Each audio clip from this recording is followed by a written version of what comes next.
Saya melihat wali kota sebelumnya juga sudah hebat-hebat menata Magelang dengan baik. Namun masih ada PR, yaitu bagaimana mensejahterakan masyarakat secara keseluruhan.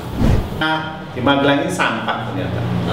Sampah ternyata kan, karena Magelang kan kota dengan luas sekitar 18,5 kilometer persegi. Pasti punya masalah sampah, tempat pembuangan akhir, dan ini butuh ada beberapa program. Salah satunya memang saya mengharapkan peran masyarakat lebih dominan, yaitu ada bantuan RT yang 30 juta. Ya.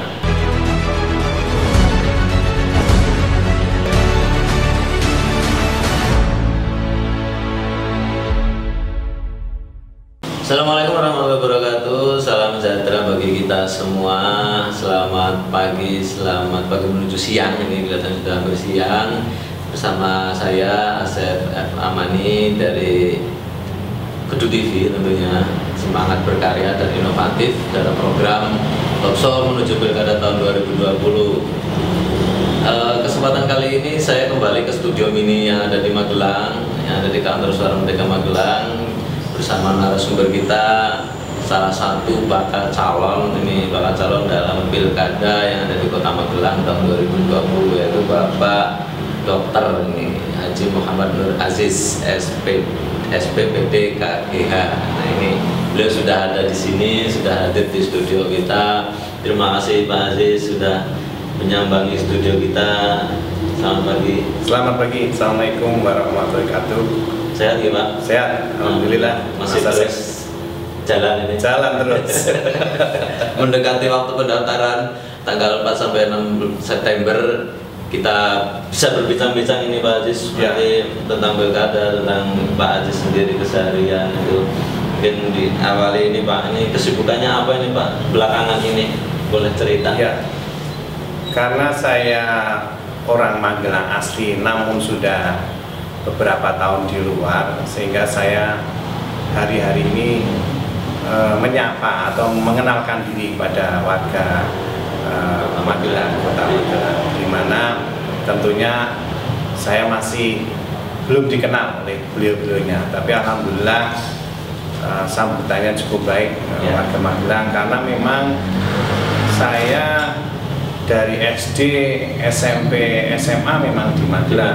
SD-nya di Ayani, SMP di SMP 1 Magelang, dan SMA-nya di SMA 1 Magelang. Begitu Mas Asep. Jadi Pak Aziz ini maju diusung oleh Partai Demokrat, Partai Golkar, dan Partai PKS dengan jumlah total 9 Pak ya? 9 kursi, dan berpasangan dengan Bapak Kiai Haji Muhammad Mansur Sirot MAG, ini juga tokoh yang ada di Kota Magelang. Boleh cerita Pak awal mula bisa terjun di politik ini, karena beliau ini Pak Dokter, spesialis penyakit dalam Pak ya, dan berkarir di Pemalang, masih Pak ya. Ini mungkin cerita ini awalnya gimana Pak bisa ke politik ini Pak? Ya, sebenarnya profesi antara dokter dan politik itu ya selalu beririsan, atau kadang-kala kita ketemu dengan beliau-beliaunya. Kemudian saya juga melihat bahwa bagi seorang dokter, kita bisa mengabdi untuk negara ini hanya di bidang kesehatan. Tentunya dengan semakin berkarir di kedokteran, saya merasa bahwa ini kurang luas, sehingga saya merasa terpanggil bagaimana membawa masyarakat itu untuk lebih maju dan bisa lebih bahagia. Karena dengan kita terjun ke politik, tentunya bisa membawa perubahan-perubahan yang bersama-sama kita inginkan. Itu saja Mas. Saya kebetulan memang hampir 20-an tahun menjadi seorang dokter, dari dokter umum yang tadinya saya juga pernah dinas di Kalimantan Barat. Di sana saya di daerah terpencil, kemudian pulang ke Jawa lagi untuk menjalani pendidikan spesialis penyakit dalam. Dan saat sudah menjadi spesialis, masih ingin yaitu menjadi salah satu ahli penyakit ginjal dan hipertensi. Dan di Jawa Tengah baru ada 17 Mas Asep. Yang ahli? Ya, 17. Memang sangat kurang karena dengan jumlah penduduk 30 juta itu ahlinya baru 17. Nah, itu ya jauh sekali lah harapan untuk pengelolaan penyakit-penyakit ginjal di Jawa Tengah itu tentunya masih jauh. Ya. Apalagi di Indonesia. Di Indonesia ahli ginjal itu baru mungkin sekitar 130-an untuk menangani 257 juta jiwa, bayangkan. Itu perbandingan dengan Singapura. Kalau Singapura itu 30 juta jiwa penduduknya, itu ahli ginjalnya sudah 300-an. Iya. Jadi kita masih ketinggalan. Diharapkan dengan saya bisa terjun ke politik juga nanti bisa bagaimana mendorong untuk adik-adik saya yang menjadi dokter umum maupun spesialis untuk menjalani pendidikan yang lebih baik. Jadi pengalaman beliau sebagai dokter 20 tahun lebih Pak ya? Ya. Baik di wilayah pernah di Kalimantan, kemudian balik ke Jawa, itu juga pengalaman yang sangat berarti. Kalau dulu masih praktek Pak ya, sama sekarang Pak ya? Masih, kadang-kadang pulang ke Pemalang seminggu sekali atau 2 minggu sekali tergantung kita punya janjian. Kebetulan kalau konsultan ini ya dimanapun selalu istilahnya menjalani praktek walaupun tidak secara tatap muka.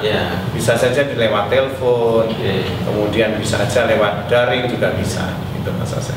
Pak, awal mulanya berkenalan dengan politik ini kapan Pak? Baru saja atau sudah sebelumnya pernah? Ya sebenarnya sudah lama ya di kampus. Kemudian bapak saya kan juga dulu juga aktivis Golkar ya.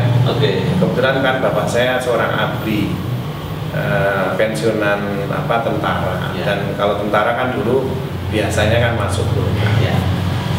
Nah, disitulah saya sudah mulai berkenalan, kemudian ditambah di mahasiswa dan di masyarakat. Di masyarakat memang sering berkenalan karena beberapa tokoh-tokoh itu ternyata juga mereka juga tokoh politik. Sehingga ya kita sering sharing ya. Awalnya mau di Pemalang, Mas Asep ya. Dan di Pemalang beberapa tokoh sepuh mendorong saya untuk maju. Nah, setelah saya pikir akhirnya panggilan bahwa saya harus mengabdi ke negara ini lewat jalur politik. Itu saja. Tapi dokter tidak ditinggalkan pasti. Tetap dong. Ada contohnya Pak ya? Kepala daerah juga bisa praktek sebagai dokter. Terus berkenalannya dengan 3 partai pengusung ini apa? Awalnya memang ya kita berkenalan biasa, kemudian ternyata 3 partai ini langsung menyambut dengan baik. Kebetulan memang Magelang saat itu kan belum ada calon yang lain. Dan yang satu lagi yang belum Mas Asep sebutkan, insya Allah PKB. PKB juga kita sudah komunikasi. Ya semoga PKB bersama dengan kami. Masih terus Pak ya? Masih sangat terus, karena memang beberapa kasus saya memang seneng ya lihat teman-teman istilahnya Nadine, dan sering memang kita interaksi. Waktu saya mengelola rumah sakit di Pemalang juga sudah interaksi dengan beliau-beliau. Di sini juga alhamdulillah saya bisa diperkenalkan dengan ada salah satu tokoh yang PKB ya, yaitu Gus Yusuf. Saya ya terima kasih sudah dikenalkan dengan beliau, dan ya beliau cukup punya wawasan yang luas ya. Dan saya beberapa kali silaturahim ke beliau bagaimana mengembangkan sebuah pelayanan kesehatan dan sebagainya. Jadi menarik ini ketika PKB sejauh ini belum menentukan sikap, bisa beliau konfirmasi langsung gitu ya. Sepertinya merapat lah ya. Ya, saya sih masih punya harapan seperti itu. Ya kembali lagi tentang jadinya tidak itu ya mudah-mudahan sih kok banyak jadinya gitu. Ya kalau ketambahan PKB berarti tambah 3 kursi Pak. Cukup kuat ya. Jadi Pak mungkin bisa cerita juga ke pemirsa kita berada menariknya di politik itu apa sih Pak? Bahkan juga untuk edukasi untuk generasi masa kini. Saya melihat teman-teman politik itu dia selalu berpikir bagaimana membuat program-program yang terobosan buat masyarakat. Walaupun mereka memang jujur saja harus berjuang baik untuk dirinya sendiri maupun untuk masyarakat. Dan ini yang tidak gampang. Saya melihat mereka sudah berani menentukan sikap dan berani mengurus orang banyak. Walaupun mungkin ya orang tahu bahwa katanya politik itu kotor, enggak, menurut saya politik kotor tergantung orangnya. Ada orang-orang yang memang betul-betul istilahnya mengabdi di situ. Ada orang yang betul-betul istilahnya bagaimana membuat sebuah usulan-usulan pada eksekutif untuk membuat perbaikan di masyarakat. Nah, kenapa saya tidak masuk di politik praktis? Ya saya berpikir gini, saya ini orang profesional. Makanya saya ini kalau dikatakan saya salah satu dari partai yang pengusung, tidak. Saya kebetulan diusung oleh 3 atau 4 partai yang akan datang dan saya bukan salah satu dari partai tersebut. Nah, itu aja Mas Asep. Ya, Pak Haji ini memang profesional, belum lama di bidang kedokteran dan baru ini maju Pak ya. Iya. Dan akan mendaftar. Iya. Pak. Iya. Ini kemudian menjadi alasan kuat kembali ke Magelang Pak. Barangkali melihat Magelang seperti apa, kemudian benar-benar pengen nih ketika diusung oleh 3 ini, oke gitu. Ya, Magelang ini sebenarnya sejak dulu kan sudah hebat ya. Saya sejak SD, SMP, SMA itu Magelang memang betul-betul sudah hebat dari secara infrastruktur, kemudian SDM-nya juga sebenarnya sudah hebat. Hanya memang di beberapa segmen masih ada yang masih ketinggalan sebagai kota yang modern, cerdas, kemudian sejahtera dan religius masih ada. Saya melihat wali kota sebelumnya juga sudah hebat-hebat menata Magelang dengan baik. Namun masih ada PR, yaitu bagaimana mensejahterakan masyarakat secara keseluruhan. Banyak masih orang-orang yang kalau saya temui ternyata belum lulus SMA, bayangkan. Tahun 2020 masih ada yang belum lulus SMA. Di kota Magelang, di mana kota Magelang kan termasuk kota yang pendidikannya cukup hebat. Nah itu. Nah ini menjadi PR bagi pemimpin-pemimpin ke depan, terutama ya saya dengan Kiai Mansur akan berusaha untuk mewujudkan itu supaya tidak ada atau terjadi anak-anak itu tidak lulus SMA. Itu mungkin gitu. Sejauh ini komunikasinya dengan masyarakat seperti apa Pak? Sudah sering terjun kelihatannya nih Pak? Ya, saya melihat masyarakat itu sebenarnya cukup puas ya dengan kondisi yang ada. Nilainya kalau dikatakan sangat puas itu termasuk yang puas karena memang betul sarana infrastruktur cukup baik, kemudian kebutuhan juga masih bisa terpenuhi. Namun yang memang belum tergarap yaitu masalah religiusnya. Kalau saya ketemu dengan teman-teman dari pihak agama baik yang Islam, kemudian yang Kristen atau Katolik, ini yang saya belum ketemu memang dengan teman-teman yang dari Kelenteng, saya belum ketemu langsung. Itu ya belum maksimal untuk bantuannya. Ya ada bantuan tapi belum maksimal. Sampai pendidikan-pendidikan yang dasar seperti TPQ juga belum tersentuh. Nah kita harapkan nanti ke depan kalau kami ini memang oleh Allah Subhanahu Wa Taala diberi amanah, ya kita akan kejar itu masalah kekurangan gitu. Setiap hari bisa ke berapa tempat Pak? Saya bisa 2-3 titik. Ya, kadang kalau pas penuh ya bisa sampai jam 12 malam ya. Cukup ya melelahkan juga, tapi asik. Karena saya sebagai dokter juga menjadi tempat biasanya untuk konsultasi, terutama yang saya pahami atau saya kuasai yaitu penyakit ginjal dengan hipertensi. Di samping itu sekarang kan masyarakat lagi tertekan dengan COVID, di mana COVID ini seolah-olah itu antara ada dan tiada, tapi kenyataan memang ada. Bayangkan 82 teman sejawat saya meninggal gara-gara COVID. Ya. Belum masyarakat yang lain, ada sekarang 157.000 orang kena ya. Ya. Ya tapi ya kembali lagi masyarakat sekarang harus betul-betul menjaga protokol kesehatan itu harus dijalankan. Ya. Seperti kita hindari kerumunan lebih dari 30 orang, Ya. kemudian memakai masker tiap hari, kemudian yang terakhir kita harus selalu mencuci tangan dengan sabun atau dengan hand sanitizer. Ya. Ada perasaan berbeda nggak Pak ketika dulu mungkin masyarakat mendatangi Bapak untuk di tempat praktek? Ya, gitu. ya. Kalau sekarang Bapak ke mendatangi masyarakat. Ya sebenarnya hampir sama Mas, karena saya ini sudah terbiasa. Ya. Saya walaupun dokter konsultan, mungkin yang berbeda, saya sering yang ngadakan namanya pengobatan masyarakat. Ya. Turun ke ke gang-gang yang sempit. Saya masih melakukan pengobatan gratis. Ya. Dan kebetulan memang saya pengelola dari 4 rumah sakit yang dimana salah satu rumah sakit itu dulu ya sudah istilahnya mati, tapi Ya. dengan kita bersama-sama dengan teman-teman yang lain, ada sekitar 15 dokter spesialis, kita bisa menghidupkan lagi. Ya sebenarnya nggak jauh beda, hanya Ya. kalau sekarang kalau orang datang bayar sama saya, kalau saya sekarang datang ya kita berbagi. Ada mekanisme seperti itu ya. Ya. Nah menurut saya ya itulah dinamika hidup. Ya. Orang jangan hanya mengumpulkan, Betul. orang harus membagi. Membaginya ya insya Allah dengan ikhlas. Ya. Tanggapan masyarakat sejauh ini gimana Pak? Bapak sosok yang Pak Dokter nih misal, dan mungkin lama juga di luar, tiba-tiba mendatangi masyarakat, tanggapannya sebenarnya apa?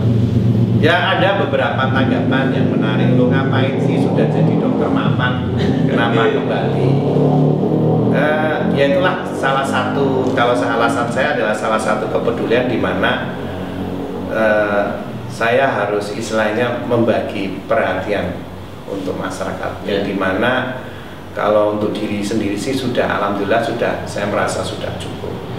Tapi kan masyarakat masih banyak yang perlu kita dorong.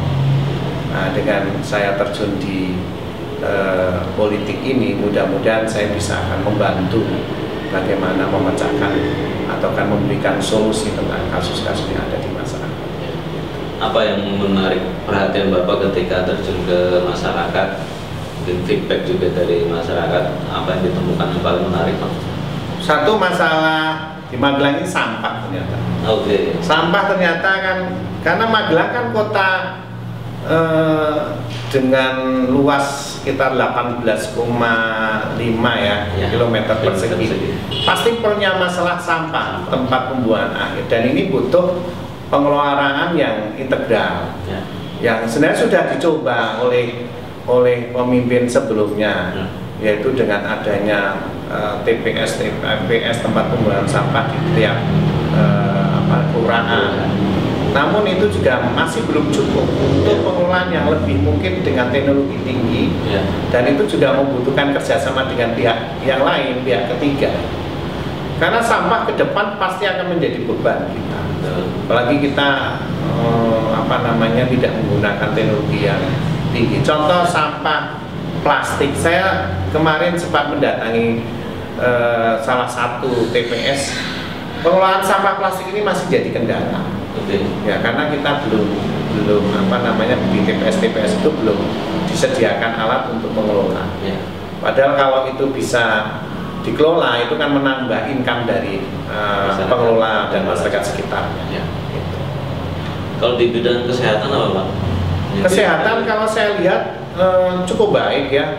Kita punya rumah sakit tipe B yang ya, tapi kembali lagi kalau saya kebetulan di bidang kesehatan ya perlu ditambahi.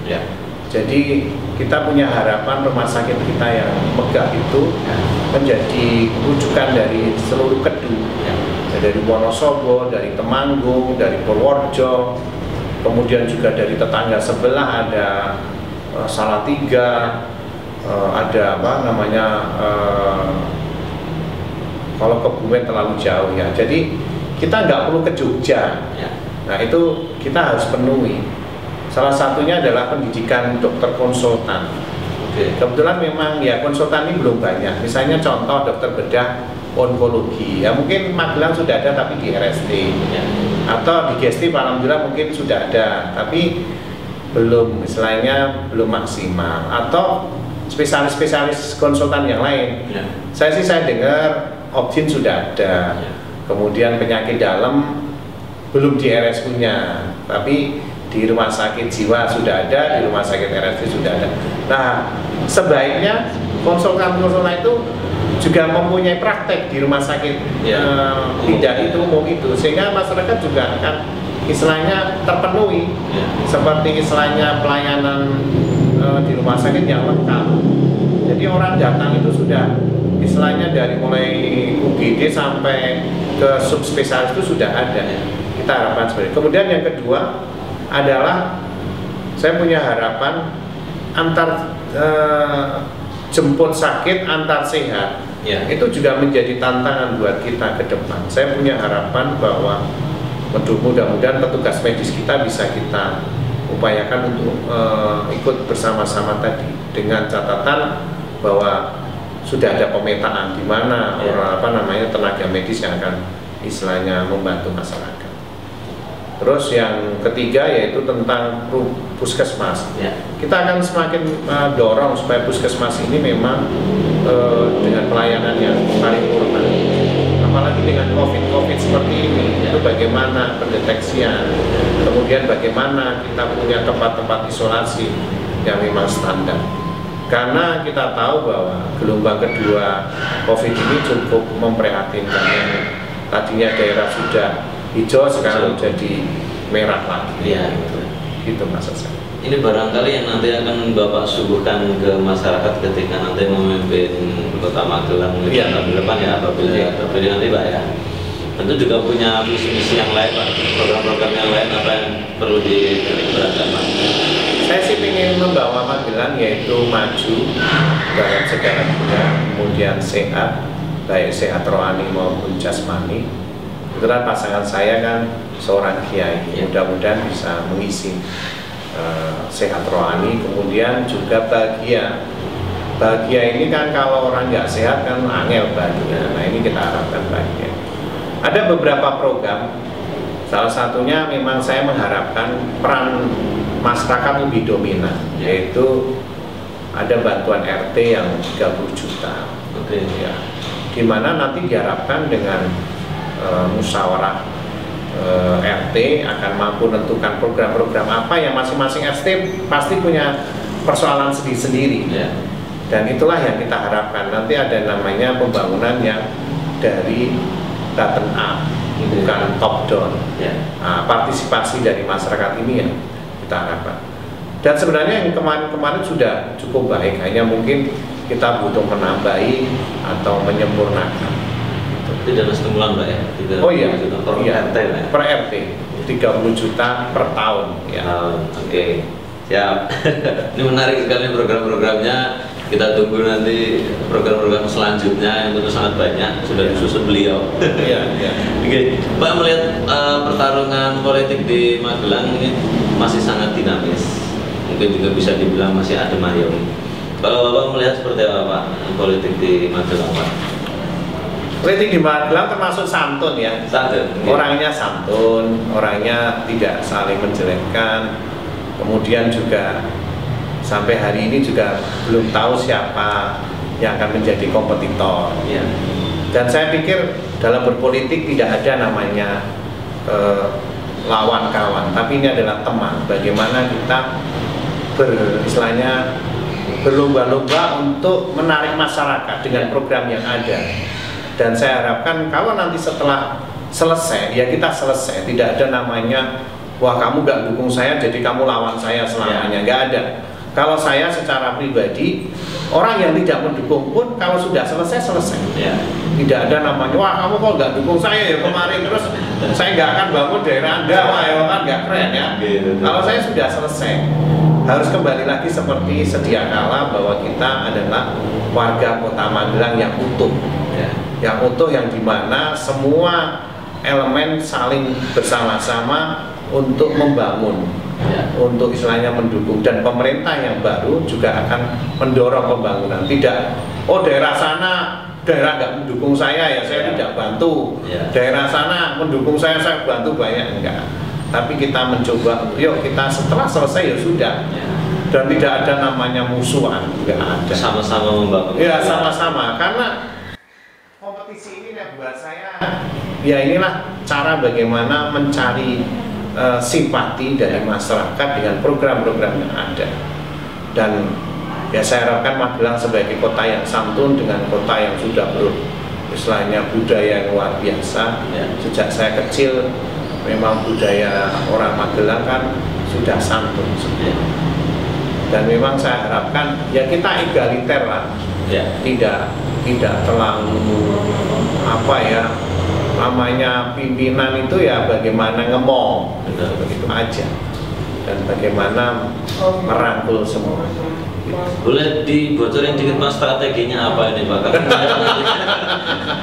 Kelihatannya lawannya ini belum muncul, tapi partai cukup besar, partai yang memiliki kursi juga 9. Ini tentu juga tidak mudah, tapi juga tidak sulit. Ini seperti apa Pak?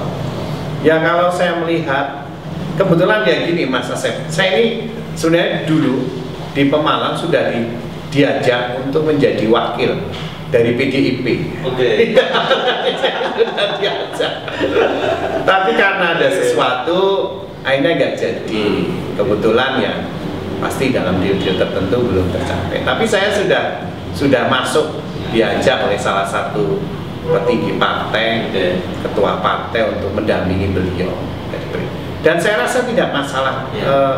Saya dengan teman-teman PDIP sendiri bagaimana yuk kita bersama-sama mengentaskan masalah dari masing-masing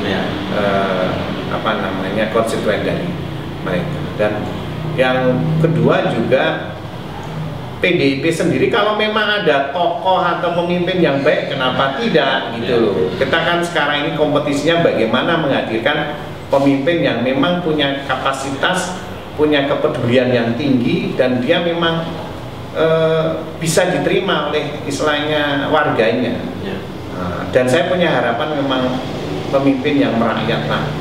Jangan setelah menjadi pemimpin nanti seolah-olah dia seperti raja, wah itu ya kayak saya orang keren.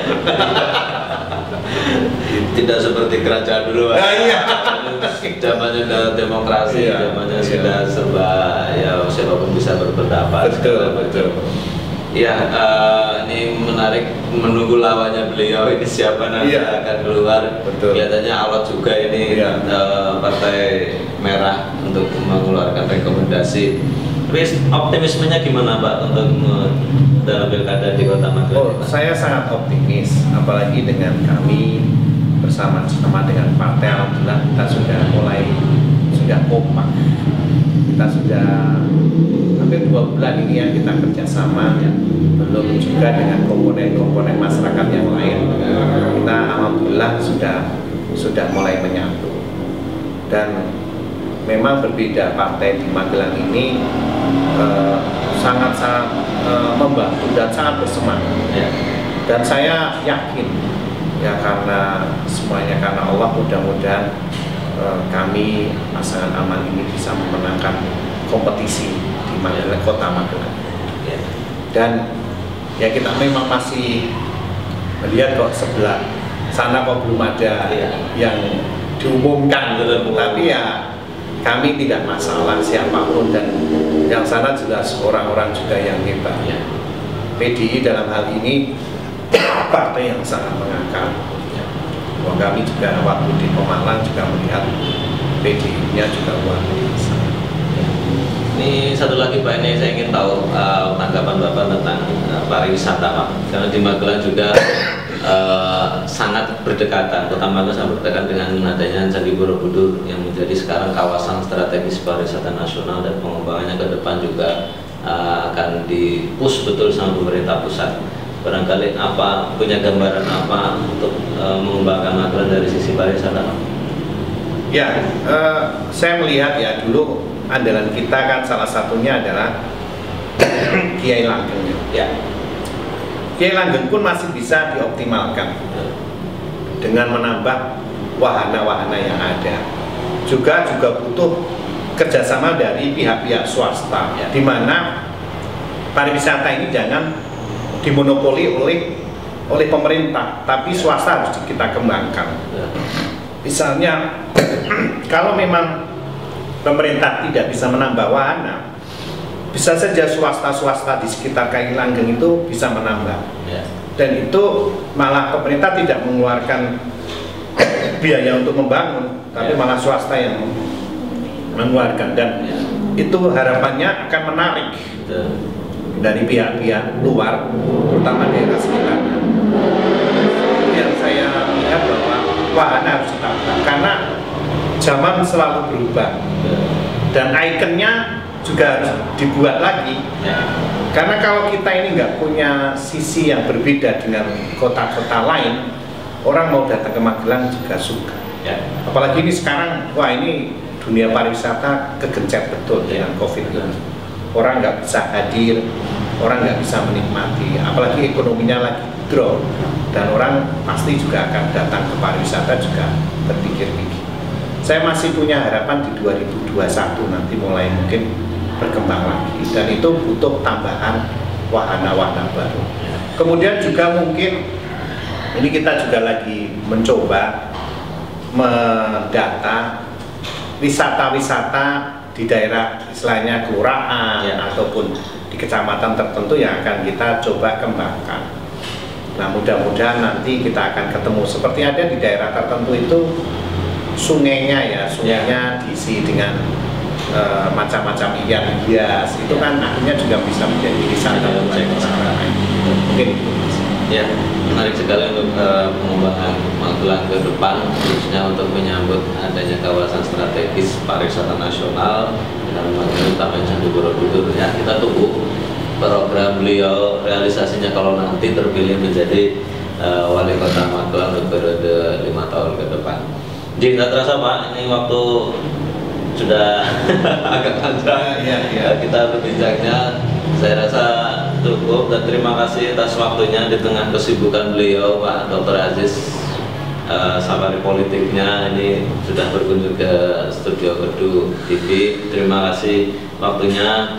Untuk pemirsa Kedu TV dimanapun berada, jangan lupa pada tanggal 9 Desember nanti untuk memilih calon pemimpin yang ada di daerah masing-masing, khususnya di wilayah Kedu dan terutama ada di Kota Magelang. Siapapun nanti yang bakal calon, pilih sesuai dengan hati nurani ya, gitu. Jangan lupa untuk like, komen, dan subscribe Kedu TV untuk kita akan update terus dari informasi-informasi yang akan kita sampaikan. Ini saya rasa cukup Pak untuk talkshow menuju Pilkada tahun 2020 ini. Terima kasih atas perhatiannya. Sekian dari saya. Wassalamualaikum warahmatullahi wabarakatuh. Waalaikumsalam warahmatullahi wabarakatuh. Ya.